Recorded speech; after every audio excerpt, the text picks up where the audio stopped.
Hi, everyone. This is Jeff Praissman with Interactive Brokers Podcast. It's my pleasure to welcome back to the podcast studio Scott Bauer from Prosper Trading Academy. Hey, Scott, how are you? Jeff, I am great. It's summertime. How you doing?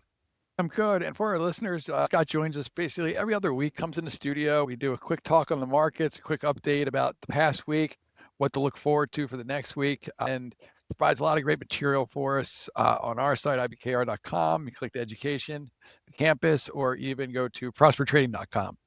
But Scott, as we usually do, let's kind of start off with the past week. And Yep. what were some of the biggest individual stock movers this week? And what was driving that momentum? Was still really in the tech and even energy space. So Mm. company like Marvell, right? Which I don't want to say out of the blue, but NVIDIA came out with some really positive news. And we saw Marvell just skyrocket. HPE, Hewlett Packard, one of the names that maybe has been left in the dust. Yeah. All of a sudden they came out and mentioning AI, blah, blah, blah. The stock's up 25%. MongoDB, MDB. This thing had a range after earnings of, and it's trading about 360 right now. This thing traded down to 260, up to 420, now sitting in right kind of in the middle there. So we're still seeing these wild swings in the tech AI space, also energy. I mean, some of the energy stocks really been moving as well. Yeah, I was going to say, I mean, AI and energy have been at the top of the list for quite a while, right? Like AI, Yep. everyone, it's just, you mentioned AI, like you said, and all of a sudden things are to the moon. And energy, obviously, with everything going on in the world too, is a hot topic.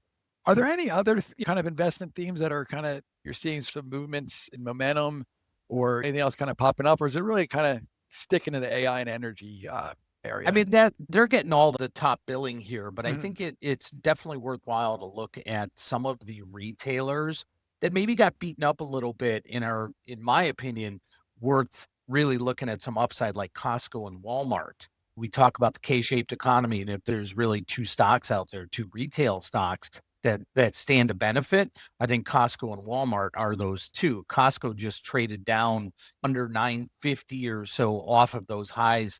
Looks really right to me. Same with Walmart. Yeah, and as long as you get a $1.50 hot dog deal at Costco, you're good to go, There you right? go. I prefer the pizza slice. Yeah, pizza's good. I definitely miss the I like the pizza. So a week ahead though, right? Like obviously there's always tons of data being released and we're just in a data-driven world. And this is something you and I always kind of discuss, like which upcoming data releases may have the potential to have the move equities the most. Well, Friday we get non-farm payrolls, right? So everybody's going to be looking at that one. And I think it's going to be very important just given where the Fed stands, where Warsh is. I think it is maybe a little bit overblown just because there is so much focus. But now that the inflation data is behind us, NFPs is really going to be it. And we'll see how the market reacts because we want a lot of jobs created out there. I'm not so sure that the market's going to react nicely to that, though. And finally, something that's near and dear to both our hearts, volatility. It's, How did that over the past week? And are traders kind of giving any kind of expectations where they expect it to go over the next 5 days? Jeff, there is a massive dispersion in the marketplace when we talk about volatility. We can look at the VIX, which is trading the lowest that it's traded since January. It hit somewhere in the 15 handle, but at the same Mm. time, individual stock volatility is the highest it's ever been. The dispersion between those two, so the difference is the highest it's ever been. So what that tells us is if you look at the VIX being muted, maybe there's less of a macro concern. But when you look at these individual stock volatility, people, investors, traders, retail are just looking for these continuous big moves in either direction. Oh, that's actually a really interesting point. Just that kind of macro versus micro outlook on volatility too. Exactly. Exactly. And this is, I think, in the last 3 years since actually SIBO started measuring, this is the widest disparity it's ever been. Well, Scott, this has been great as always. I love having you come in, talk about the markets. And for our listeners, you can find more from Scott Bauer and Prosper Trading at prospertrading.com and also on our website, interactivebrokers.com. Click on campus, find some great webinars, articles, podcasts.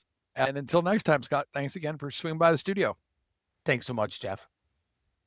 The analysis in this material is provided for information only and is not and should not be construed as an offer to sell or the solicitation of an offer to buy any security. To the extent that this material discusses general market activity, industry, or sector trends, or other broad-based economic or political conditions, it should not be construed as research or investment advice.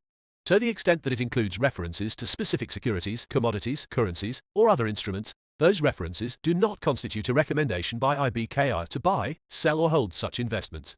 This material does not and is not intended to take into account the particular financial conditions, investment objectives or requirements of individual customers.